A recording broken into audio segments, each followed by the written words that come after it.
Hey, good people, how you doing? David Taub here, co-creator of NextLevelGuitar.com. Hope all is going well, and I hope your guitar and musical journeys are going famously. Today we're going to be in the key of E minor, and we're going to be playing over a 2-chord jam track that's just wide open. It's an E minor 9 to an A13. And that's it. A little practice exercise when trying to decipher landing notes and resolution to our licks. It's very, very important, and you can make such strong solo statements depending on which notes you're landing on.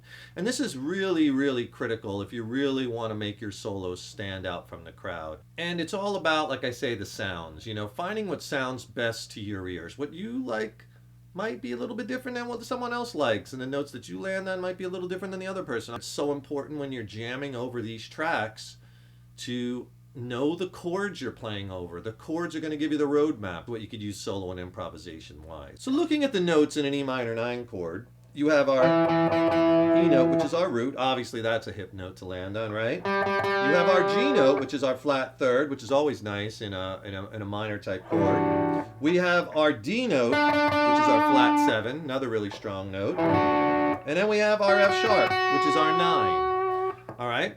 Those notes, let's play with those for a minute over that E minor 9 chord. And then when we go to that A13, obviously you have your A note, which is your root.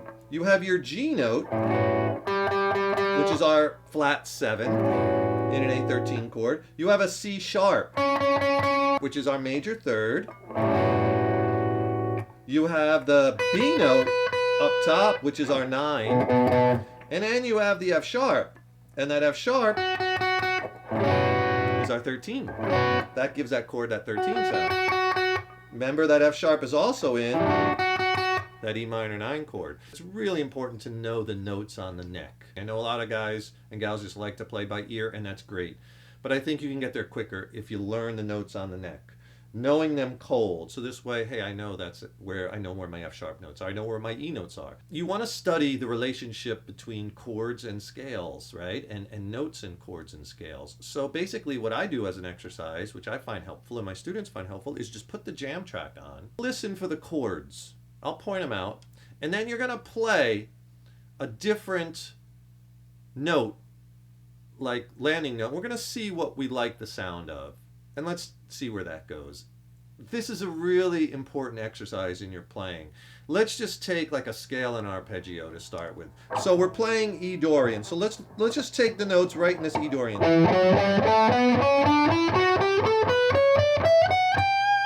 Okay, you know where your E notes are? You got 3 root notes in that scale. Also, remember that we have that F sharp note in that chord. Right, that's our 9, you know where that is, and you have a low one in that chord, right? What other notes did we like in there? We liked our G notes, right? So you have your G note here on the G string. Another one here low. You have another one up here up high. Right, and then we also had that D note, right? So you have a D here, and a D here. Okay. And then also, let's look at a little A7 arpeggio that I really like. That's right next door. Just an A major arpeggio looks like this. Root, third, fifth, root, third, fifth. There's our A major triad. A, C sharp, and E, right? Now to make that an A7 arpeggio, we need to add the G note, or the flat 7 in the key of A, and we could add it right here. So here's what that looks like.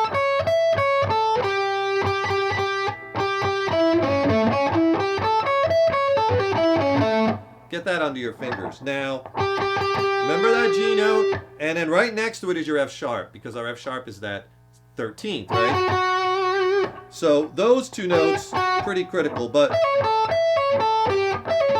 And hey, if you got a second, please subscribe to the channel. It really helps us to keep bringing the content. Leave a comment below. Let us know what lessons you'd like to see coming up or what gear reviews you'd like to see. And if you liked the video, please click the like button, give it a thumbs up, share it with your friends.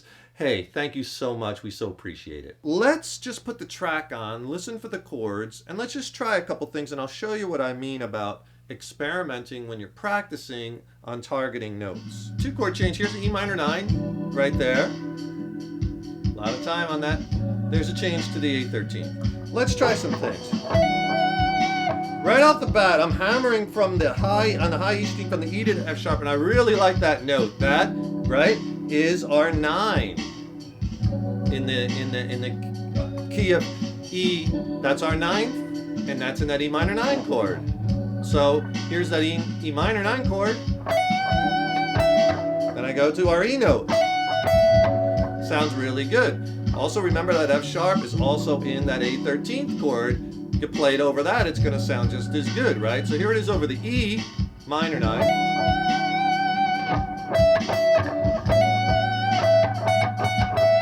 And you hear it over the A13. That's a nice note, right? Remember our D note in that E minor 9 chord, which we talked about? We have one right here on the 15th fret of the B string. But right next to it is a C sharp. Let's play with that because that C sharp is in the Dorian mode. That's our 6, so we're kind of going 6 to flat 7. And I really like that. Right? That was over that E minor chord, E minor 9. Let's try it again.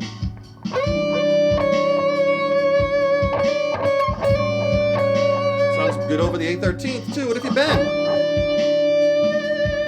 Right? I'm bending to that D note over that E minor chord.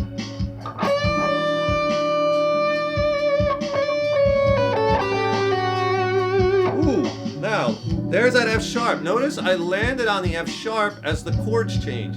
I didn't realize I was doing it because this is so kind of imprinted in me, this technique, right? I kind of do it automatically, and you will soon too. But that F sharp note, remember on our A13, that F sharp is a very strong note. That's the 13th. Listen again as I play that lick.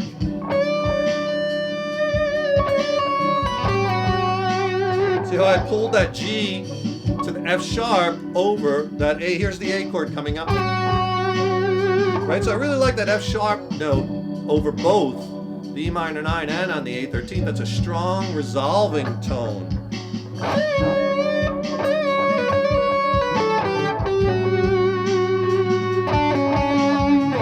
What did I do there? I was still on the A13th, but I landed on that C sharp note. Remember that C sharp note is our major 3rd. In that A13 chord, right? So that's a strong note. So let's try that again.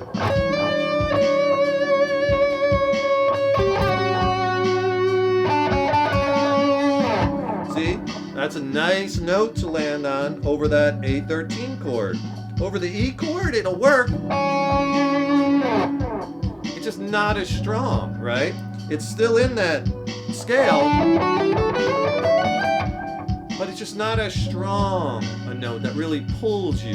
So if you notice in that Dorian, those half steps over both chords sound really good.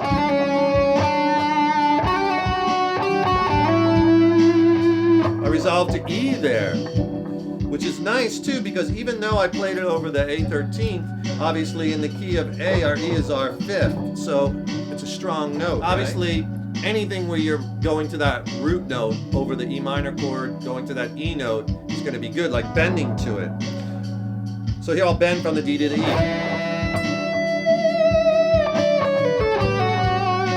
Notice I bent to the E and then I ended that and resolved to that F sharp over the A chord. So I'm putting licks together but with strong landing notes. Let's try another bend. What if we bend up to another note in the E minor 9 chord? Well, that B note is a nice note too. That's our 5th in that E minor 9. So let's bend up to that. Here we go. Sounds like this. strong, right? Let's do it again.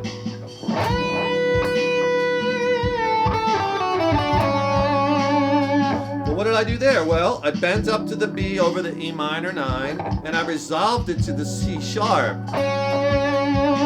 Right? Just going down. I'll do it over the E minor chord.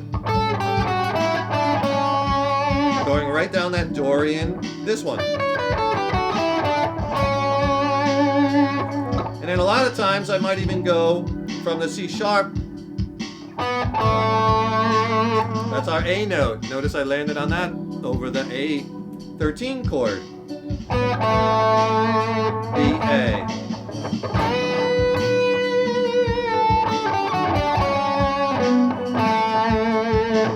Okay, so now I'm really targeting these notes. Another note that's in both chords is the G note. The G note is in our E minor 9, right? That's our flat third. And the G note is also in the A13th, right? Over the A chord, our G is the flat 7. So what if we bend to that note? So I'm going to bend the F sharp to the G, and that's basically the 14th to the 15th fret, half step bend on the high E string. Right? Over that E minor 9, that works really nice. Here it is again.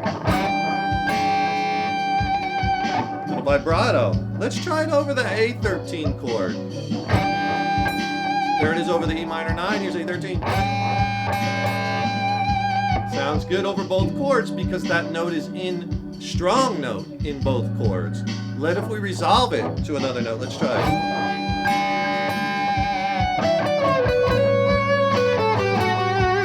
There I resolved it to two notes. I resolved it first to the C sharp, then to the F sharp.